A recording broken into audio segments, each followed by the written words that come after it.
নদী, আমাদের কাছে নদী মানে একটা বিশাল বড় কবরস্থান। মানুষ নদীতে ঘুরতে যায়, আমরা নদীতে যাইতে পারি না, আমরা নদীর দিকে তাকাইতে পারি না। নদীর ঢেউ দেখলেই মনে হয় এই নদীর কোথাও আমার ভাইকে কি ওরা ফেলে রেখে গেছে কিনা। ও নদীর কূল না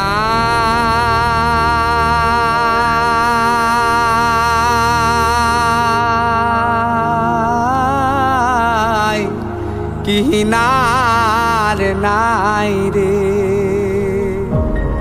আমি কোন কুল হতে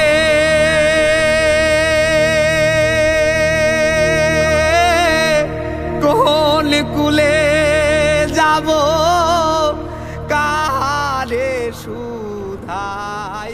অনেকবার আসছি, অনেক মাঝিকে ধরে ধরে জিজ্ঞেস করতাম নৌকা নিয়ে এসে যদি পুরাতন হয়। ভাই এরকম কখনো দেখছেন যে র্যাব ধরে নিয়ে আসছে বা এরকম মানুষকে মেরে ফেলতে দেখছেন, বা হাতে বাঁধা চোখ বাঁধা এরকম মানুষদেরকে ব্রিজ থেকে ফেলতে দেখছেন, বা কোনো নৌকা দিয়ে এনে ফেলতে দেখছেন?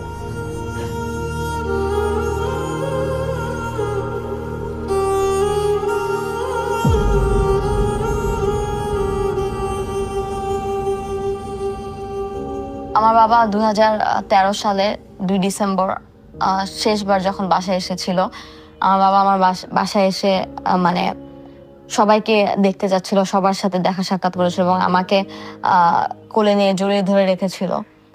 আমি মনে করি যে আমার বাবা যদি এবার ফেরত আসে, ফিরে আসে, আমি আসলে আমার বাবাকে ওভাবে মানে জড়িয়ে ধরে থাকবো, যাতে শেখ হাসিনার মতন কোনো ফ্যাসিস্ট সরকার কেন, মানে পৃথিবীর মানে কোনো শক্তি যাতে হচ্ছে গিয়ে মানে বাবাকে নিয়ে যেতে না পারে, বাবাকে গুম করে ফেলতে না পারে আমাদের সামনে থেকে।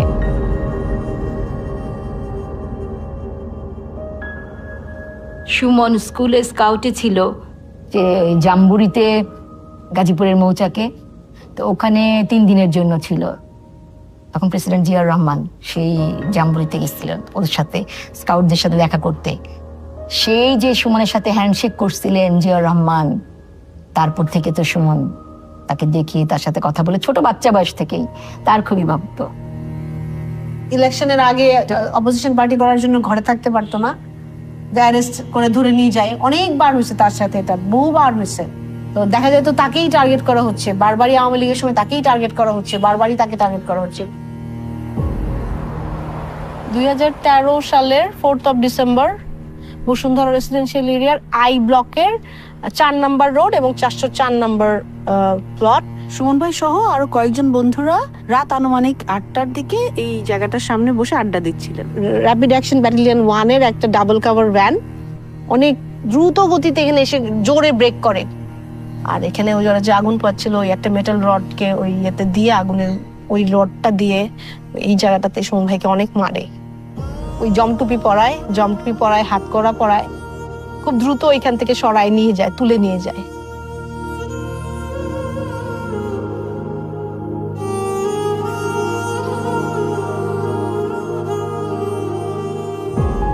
In her second term as Prime Minister, security forces were locking up opposition figures without trial.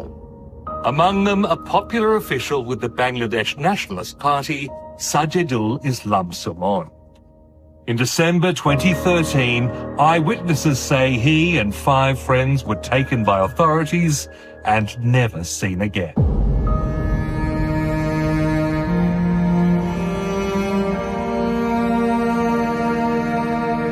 সব আমরা গেলাম র্যাব অফিসের সামনে যোগাযোগ করতে। আমরা তো কমন একটা ব্যাপার মনে করছি, ও রাজনীতি করে তুলে নিয়ে আসছে, আইন অনুযায়ী যা হয় তাই হবে।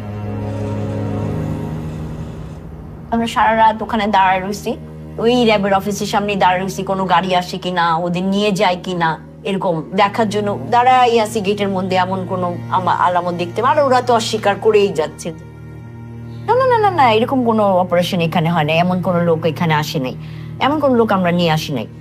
জিয়াউল হাসান সাহেব বলছে যে এরকম অনেক র্যাবের পোশাক পাওয়া যায়, কিনতে পাওয়া যায়, এরকম বহুত মানুষ কিডন্যাপ হয়েছে, এরকম আছে। এটা আমাদের মানে র্যাব কিছু করে নাই, আমাদের প্রশাসন থেকে কিছু হয় না, এটা কেউ কিডন্যাপ করে নিয়ে গেছে। তা গো মা, মনে আছে তোমার? 3 দিন টানা ওই গেটটাতে আমাদের বাসার লোকজন দাঁড়ায় ছিল, 3 দিন। জীবনে তো আসলে ভাই এরকম কিছু দেখি না, এরকম করে মানুষ মানুষের সঙ্গে ব্যবহার করতে পারে। আমার মা, আমার জন্য খারাপ লাগে, আমার মায়ের জন্য আমার খুব খারাপ লাগতো তখন।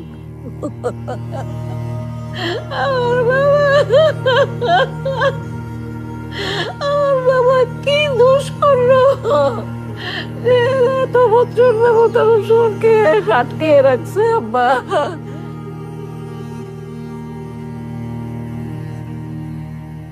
আম্মা এটা ভয় পাইতেন যে উনি যদি, আমরা যদি বলি প্রথমের দিকে যে সাংবাদিক বলি তো আমার ছেলে কোনো ক্ষতি হয় কিনা ভিতরে, আমরা আশা করতাম হয়তো ইলেকশনের পরে ছেড়ে দিবে, পরে ইলেকশনের পরেও যখন ছাড়ে না তখন মনে হয় যে এটা বিশাল বড় একটা সরকারের প্ল্যান।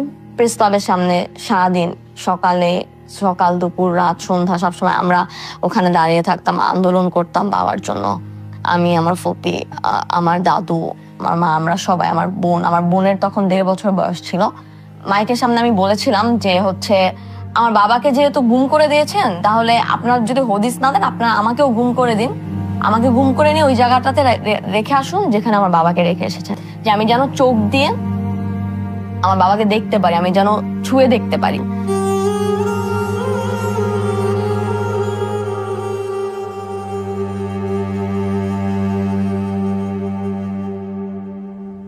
র‍্যাব 1-এর তখনকার সিও কিসমত হায়াত একটা ফোন নাম্বার দিল, তো আমরা কিছু করতে পারবো না, এরা করতে পারবে। ওই ফোন নাম্বারটা ছিল জিয়াউল হাসানের অফিসের ফোন নাম্বার। আমরা দরখাস্ত করি, জিয়াউল হাসানের কাছে যাই, কিসমত হায়াতের কাছে যাই, বারবার স্বরাষ্ট্রমন্ত্রীর কাছে যাই, মানে যতটা দরজা আছে যাই। আমাদের নিরাপত্তা বাহিনী কিংবা আমাদের কোনো গুমের সঙ্গে তারা সংশ্লিষ্ট নয়। যেখানেই গুম হচ্ছে সেখানেই আমরা কিছুদিন পরেই তাকে পাচ্ছি, হয়তো সে নানা কারণে আত্মগোপন করে থাকে, সেইগুলোকে গুম বলে চালিয়ে যায়। আসাদুজ্জামান খান কামাল স্বরাষ্ট্রমন্ত্রী সুমনকে নিয়ে যাওয়ার পরে একবার জুম্মায় আমাদের মসজিদে আসছিলেন। সেখানে উনি বললেন, সুমন অনেক ভালো ছেলে ছিল, কোথায় যে হারায় গেল, ছেলেটার জন্য খারাপ লাগে, আপনারা সবাই ওর জন্য দোয়া করবেন, যেখানে আছে ও যেন ভালো থাকে।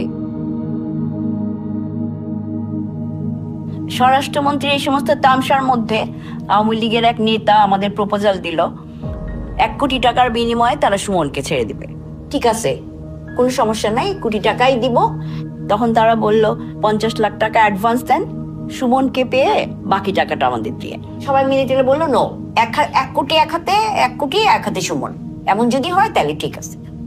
তো ওনাকে যখন বললাম, তখন তাকে যখন আমরা এই কথাটা বললাম, সে আর রাজি হলো না। প্রথম 4 বছর টানা আমরা কিসমত হায়াতের কাছে যাই, দিনের পর দিন বসে থাকি। যেদিন ওনার মর্জি হয়েছে উনি আমাদের সঙ্গে দেখা করছেন, যেদিন ওনার মর্জি হয় নাই উনি দেখা করেন নাই।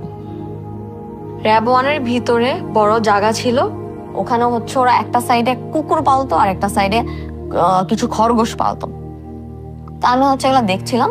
তো আমি এগুলো দেখতে দেখতে হঠাৎ করে মানে আমি একটা বিল্ডিং দেখতে পাচ্ছিলাম, যে বিল্ডিংটা ছিল অনেক পুরানো, শ্যাওলা পড়া, তারপর হচ্ছে গিয়ে দেখতে খুবই হরিবল লাগতেছিল, ভূতের বাড়ির মতন একটা বিল্ডিং।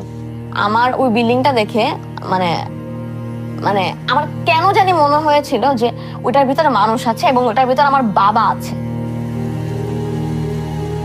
5 আগস্টের পর আমি যখন র‍্যাব 1-এর অফিসে ঢুকছি, আমাকে নিয়ে যাওয়া হচ্ছে ওই বিল্ডিংটার কাছে যেটাতে আমি যেতে চেয়েছিলাম 12 বছর আগে। আমাকে বললো কি যে ওই সেলগুলোতে নাকি আমার বাবা ছিলেন 12 বছর আগে। আমার বাবা যদি ওখানে বুঝতে পারতো যে ওখানে আমি আছি, আমি মনে করি দুনিয়ার পৃথিবীর শেখ হাসিনা কেন কোনো ক্ষমতারই সাধ্য ছিল না যে আমাকে ওইখান থেকে বের করে আনতে না পারে। আমার ভিতরে অস্বস্তি হয়, আমার গিল ফিল হয়, এই জন্য যে আমি আমার বাবাকে বের করে আনতে পারিনি।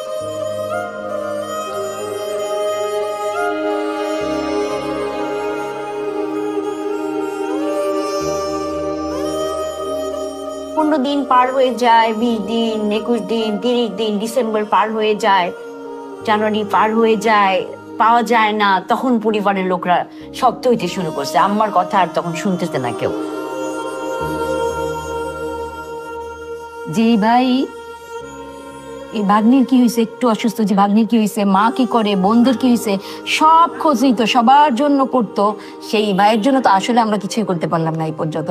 সেই গ্লানি নিয়ে কিভাবে মারা যাব, কিভাবে ভাইকে কিছু না করে, ভাইয়ের জন্য কিছু না করে, একটা জবাব না নিয়ে কিভাবে মরবো।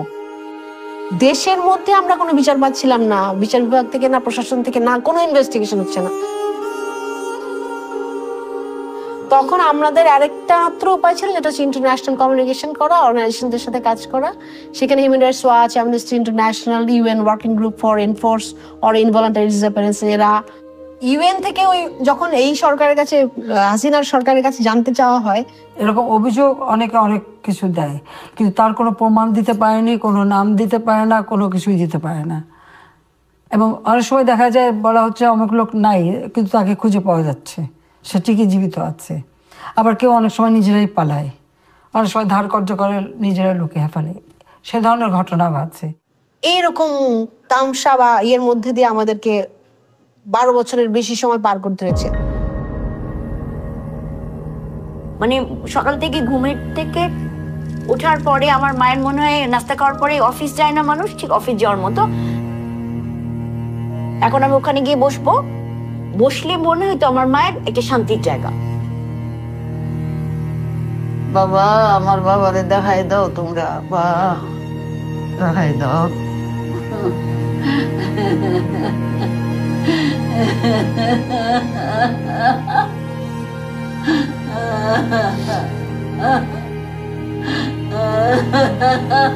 আম্মা র‍্যাবকে বলতো, আপনারা যদি নাই দেন ফেরত, মেরেই ফেলে থাকেন, তো অন্তত মাটিটা দেখান, আমি মরার আগে একবার জিয়ারত করে যাই, আমার ছেলেরে বলে যাই আল্লাহ বেহেশত নসিব করো, এটা বলেন।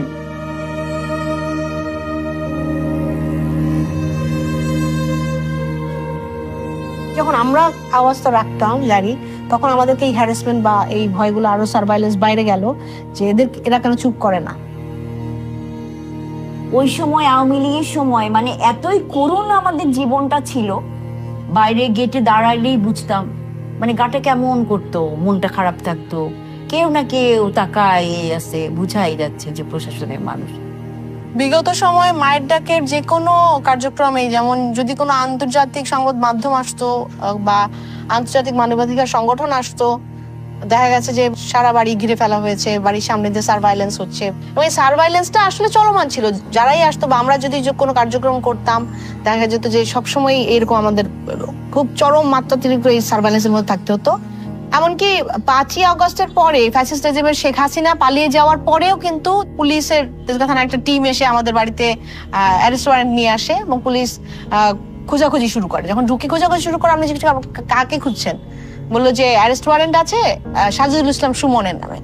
তো আমার যেই ভাই আসলে গুম 13 বছর ধরে, তাকে অ্যারেস্ট ওয়ারেন্ট নিয়ে খুঁজতে আসে। সার্ভেলেন্সের মাত্রাটা এতটাই চরমে উঠে গেছে আসলে। এবং আমরা যখন জিজ্ঞেস করি যে 13 বছর ধরে সাজিদুল ইসলাম সুমন আমার যে ভাই গুম, সেটা তো দেশের সব মানুষ জানে, তো আপনারা জানেন না? তারা খুব রূঢ় ভাবে আমাদেরকে রিপ্লাই করে যে আমরা কেন জানবো, আমার ভাই, বড় ভাই, উনি বাইরে গেলে আতঙ্কে থাকতে হয়তো কখন তাকে তুলে নিয়ে যাচ্ছে। পুলিশ এসে একদিন সে আমার ভাইকে তুলে নিয়ে যায়। আম্মা ওসি সাহেবের কাছে গেল, ওসি সাহেবকে জিজ্ঞেস করলো আমার এই ছেলেটাকে কেন তুলে আনছেন, ও তো মসজিদ আর মাদ্রাসা ছাড়া কোথাও যায় না, ও কোনো বন্ধু বান্ধবের কাছেও যায় না। তো ওসি সাহেব নির্দ্বিধায় আম্মাকে উত্তর দিলেন যে ও তো সুমনের ভাই, এই জন্য তুলে এনেছি, এবং আনার জন্য আমার মাকে অনেক টাকাও গুনতে হয়েছে ওই দিন। এই ঘটনা ঠিক আবার মনে হয় 1 বছর পরে বা আবার শ্যামলকে তুলে নিয়ে গেছে। এত কিছুর পরে আমরা সবসময় চেষ্টা করছি আমাদের আওয়াজটা জারি রাখতে। আমি যদি চুপ করে যাই, ওইখানে আমার ভাইকে ওরা বন্ধ করে দিবে।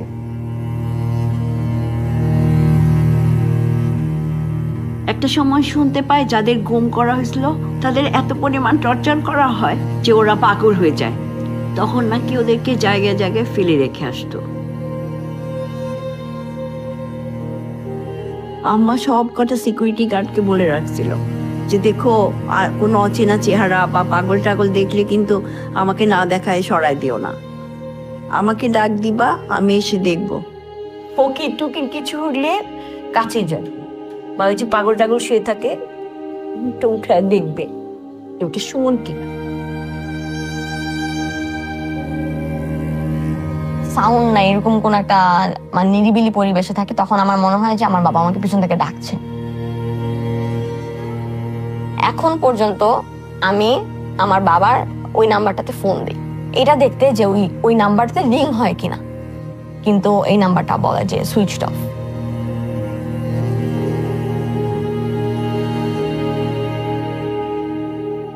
আমাদের সুমনের ঈদের দিন শুরু হতো, সকালবেলা ঈদের নামাজ পড়তো, নামাজ পড়ে আম্মাকে এক গোছা রজনীগন্ধা ফুল দিত, ওই ফুলটা দিয়ে ওর ঈদের দিনটা শুরু হতো। তো এমনি মনে রাখো কেমনে বাবা তুমি এত ফুল ভালানো? হ্যাঁ বাবা, এত কিছু কেমনে মনে রাখো বাবা তুমি? তুই হাসতো। সুমন গুম হওয়ার পর প্রথম ঈদটা কাটছে শহীদ মিনারে। মানে এতই অস্থির, এতই খারাপ লাগতেছিল যে বার করতে পারতেছিলাম না কিভাবে আমি এটা কাটাবো, কিভাবে আমি মানে এই শোকটা আমি কিভাবে নিব, মাথায় আসতেছিল না কি করব। সুমনের একটা ছবি নিয়ে চুপচাপ শহীদ মিনারে বসে রয়েছি, আবার রাত যখন একদম গভীর হয়েছে পাশে চলে আসছি। কই সুমন, আমাদের সুমন কই? আমরা যে ভাই বোনরা, আমার মা যে ক্ষয় হয়ে যাচ্ছে, আমরা ভাই বোনরা যে আর শক্তি ধরে রাখতে পারি না, ভাই খুঁজতে খুঁজতে এখনো এই সরকারের সময় এখনো কেন ভাইটাকে দেখতে পাই না? এখনো কেন এমন দিন আসে না আমাদের যে হাসি দিয়ে বলবো সুমন দাঁড়াইছিস, সুমন আসছিস? কেন হয় না ভাই?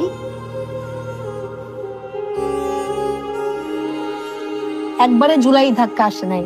জুলাইয়ের ধাক্কা আসার জন্য এরকম হাজারো ভাই যারা গুম হয়ে গেছে, হাজারো ভাই যারা খুন হয়ে গেছে, ওই প্রত্যেকটা পরিবারের আর্তনাদ আর ক্ষোভটা ছিল। শেখ হাসিনার সাথে তো আমি মনে করি আমার একটা আলাদা সম্পর্ক, তো ওর পতন হবে আর আমি ওখানে থাকবো না। আমি মনে করি যে আমার একদম ফ্রন্টে থাকতে হবে তার পতন আমি আমার মানে চোখের সামনে থেকে দেখতে পাবো।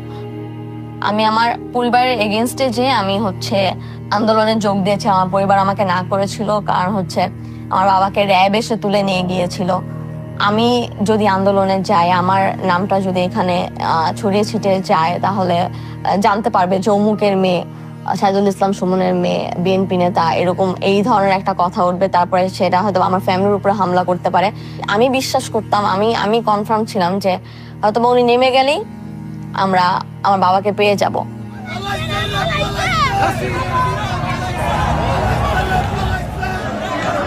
সালমান এফ রহমান, এই আপনার পলক, এই আরাফাত, আর ওবায়দুল কাদের, এই লোকগুলার বুদ্ধিতে শেখ হাসিনা দেশ ছাড়া লাগে।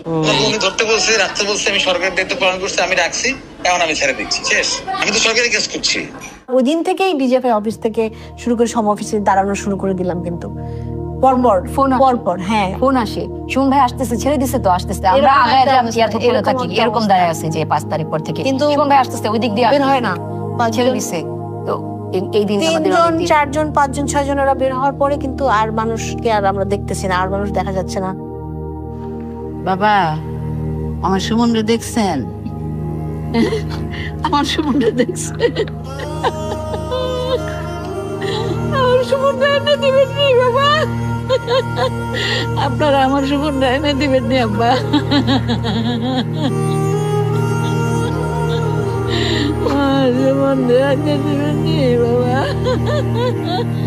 আমি কোন কুল হতে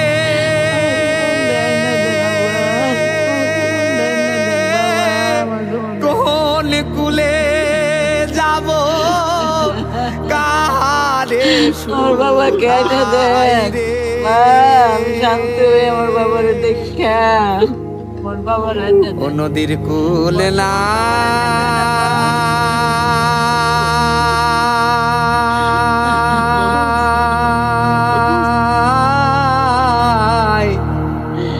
কিনার নাই রে।